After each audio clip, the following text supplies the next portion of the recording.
then we start doing things like can a granny do a donut? And we're doing it to amuse ourselves. We're not going as part of a plan. Hello. Our guest is coming in now live. Mystery guest. Nice to see you, mystery guest. Nice to see you.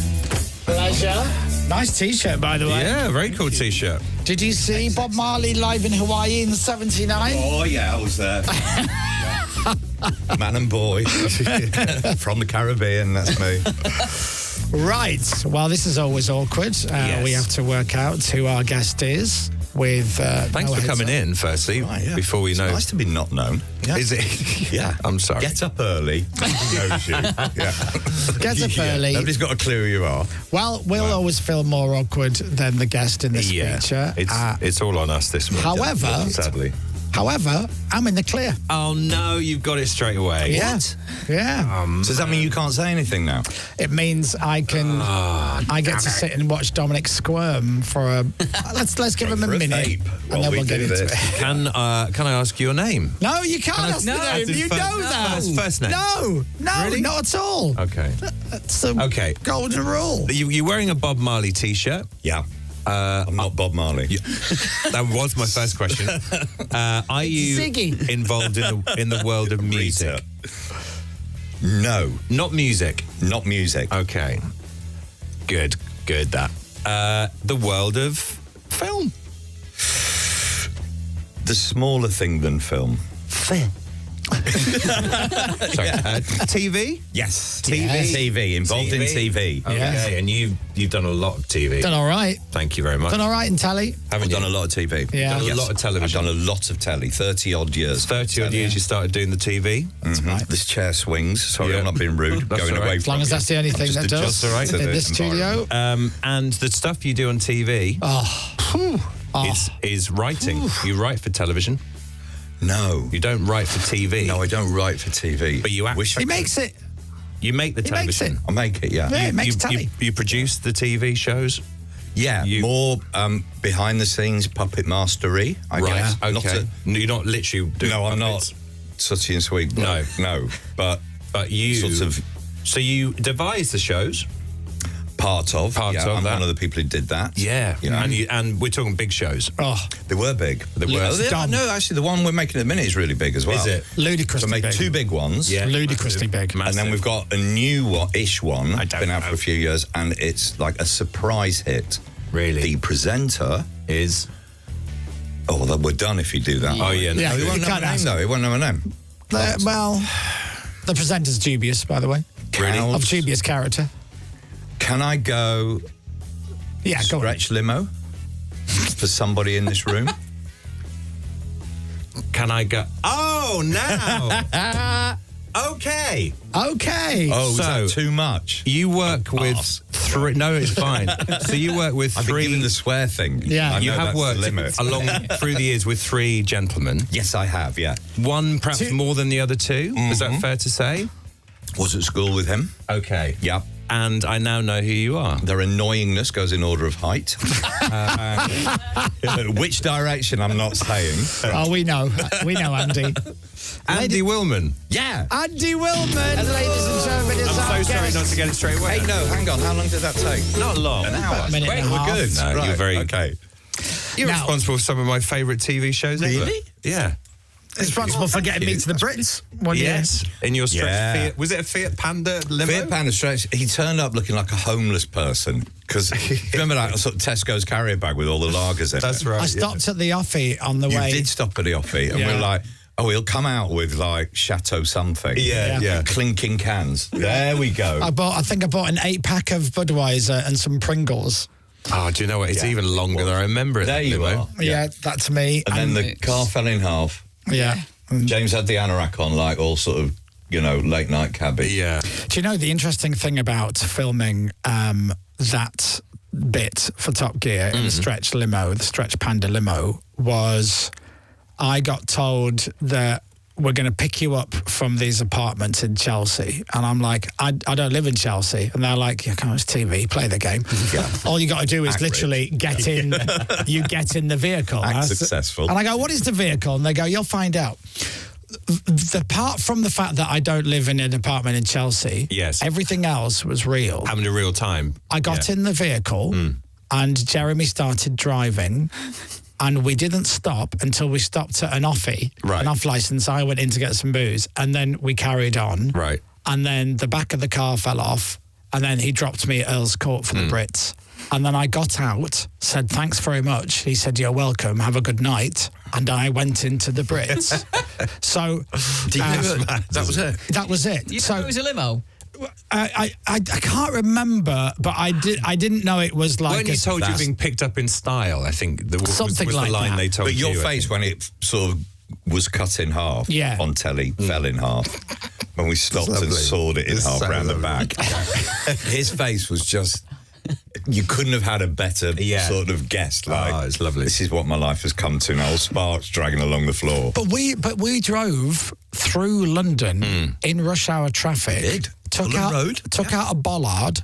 Yes. Yeah. Did an 18-point turn and held up traffic. And I'm like, we're really doing this now. Yeah. We're really doing it. And Jeremy was unfazed and also delighted at the same time. Causing absolute carnage. I've broken some traffic laws. Now. I'm happy. Look at this. Look. Hey, you've done a book. I have. You did a book. My first ever book. Yeah, I have. It's a lovely book. Thank you. I didn't do the cover. Wow, the cover looks awesome. Mr. Wilman's Motoring Adventure is his book. We're full of stories. 20 years of magic and mayhem. Top Gear, Grand Tour. Look at that. I love how God knows why the publishers have put it out near Christmas, but there we go. It's a perfect Christmas gift, isn't it, Andy? Come on, you know the rules. Jeremy must crow about it every Christmas when he's yet another lazy book. He's got his latest diddly squat book out, his latest farm book. Oh, yeah. There, go straight to the pictures. Yeah, do you know, I love a book with pictures. Oh, well. Look at that. Mongolia. Wow. Go on. Can you hear me? Yeah. Okay, my monitoring's just gone off. Oh, really? So, you've written a book because you do have a lot of stories. Now, bearing in mind, I'm in one episode of Top Gear, and good God, I wish I got repeat fees. Jesus. It's on a lot, isn't it? Is it on a lot? Oh, what? But I've got stories from being in one episode of Top Gear. You have a lot of stories. I do. And it goes back to when Jeremy and I met at school, actually, because that's where we did meet when we were like 11 or something like that. Yeah. So we were at school. We were at this boarding school in Derbyshire called Repton. And I went there and I was 2 years behind him and I had a sort of illness, which meant I was off games and stuff, but you couldn't see it from the outside. Right. It was a sort of nerve and muscle connection thing, but it meant I was off games and everything. Oh. So the housemaster, before I arrived, he's like telling all the boys in the house, oh, we've got this kid coming, he's got this rare illness, I don't know what we're going to get, so, be nice to him. And I walk in like a normal person. And then, like, after lunch, I'm hanging around like nobody to talk to, and this youth comes up, and it's Jeremy. Right. I don't know that yet. And he goes, so there's something wrong with you? Like, really gentle intro. And I'm like, yeah, it's me. So I tell him what it is, and he's like, and he's like, get through the info, because he just wants to say what he wants to say. Enough of that. My turn. And then he went, I just thought the way the housemaster was talking about you, that they'd like wheel in this fish tank with like a brain in it, with a school cap on and connected to wires. And you could tell how disappointed he was. That wasn't how I arrived. And you thought to yourself, this is a guy that I want to spend pretty much the rest of my life with. Show in 30 years' time. Absolutely. An absolutely phenomenal success. Thank you. The biggest, now I don't know the wording, but like the biggest BBC show around Guinness Book the of world. Records it went into in the end. It was most watched factual entertainment show in the world. Yeah. Wow. 350 million. And it was yours. It was ours. Without him, Jezza, there was nothing. He's absolutely the tip of the Don't big him up, Andy. Take the credit. Come on, this is about you, without Andy. me. Yeah. No, it was without him, nothing. But we all did our bit, obviously. And I think one of the reasons it was a big thing was it kind of developed organically. It was an accident. You got your massive shows like X Factor or Traitors, you guys will know how well developed and conceived and stress tested those things are. And we only had this kind of modest ambition of refreshing Top Gear in 2000. But we didn't know what was to come. We didn't know we were going to be going abroad, doing stretch limos with you and all that sort of stuff. It was much more modest ambition. And then things happen by accident. The Stig is an accident. The specials are an accident. Because we weren't we were too thick, actually, to sort of plan it. But we were just bright enough to go, we're onto a good thing. Was that because of the chemistry of the three, do you think, on screen? Was that why it worked so well? That, yeah. Because you can't really plan for that, I guess, can you? No, and it was like one of the good things the BBC was good at was they left us alone. I think in a lot of TV shows today, everything's got to hit the ground running. And their chemistry, you know, James wasn't called Captain Slow till like series 5 or something like that. It just, we were left alone, and then so that friendship is all kind of organic, and the viewers are seeing it, and I think that's a rare thing.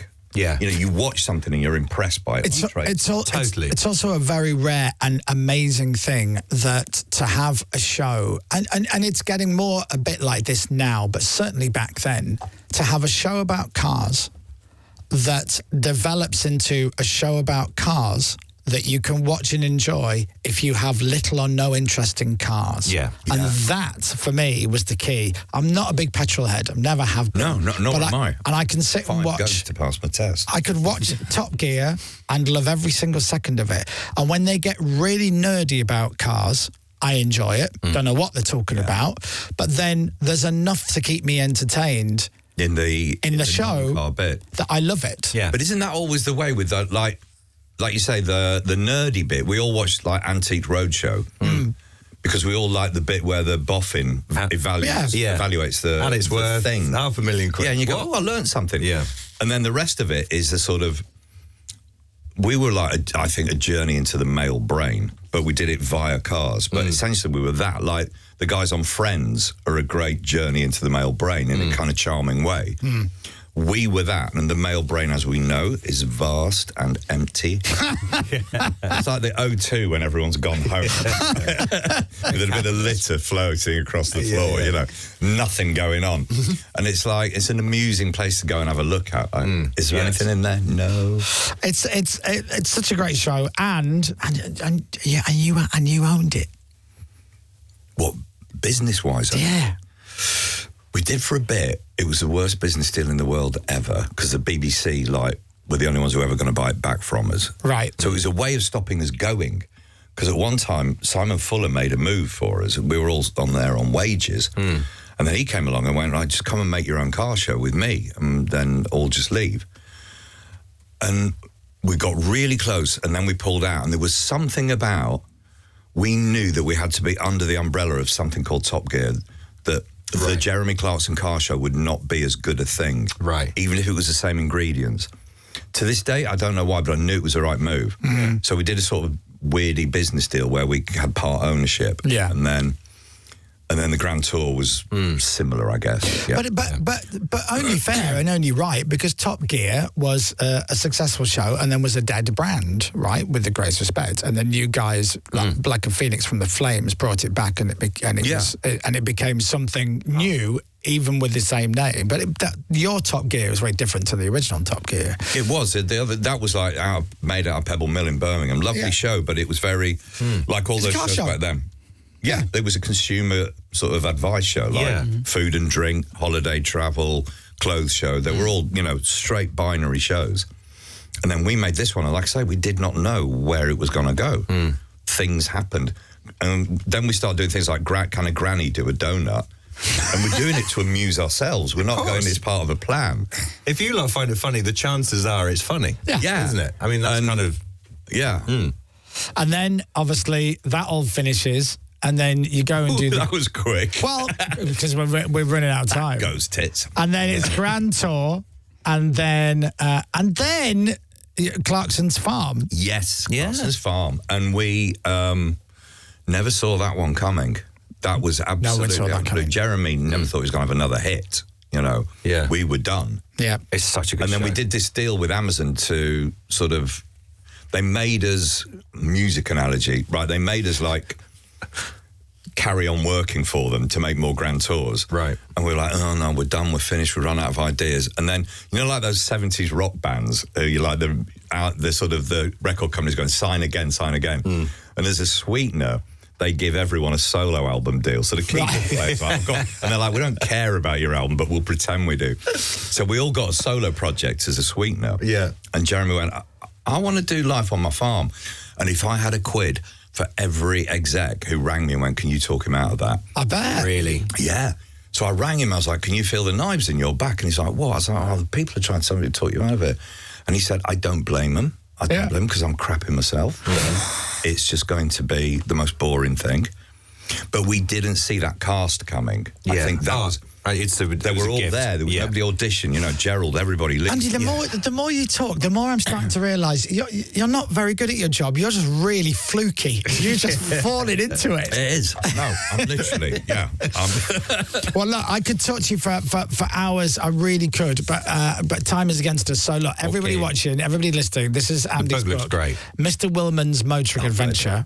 Get this book. It's a great idea. It's what a great Christmas gift. It is. What a coincidence. It's Buy two, because they get lonely on their own on the shelf. Yes, you're right. Yeah, it's perfect. Well, buy one for yourself and buy one as a gift for somebody else. Yes, that's what you should do.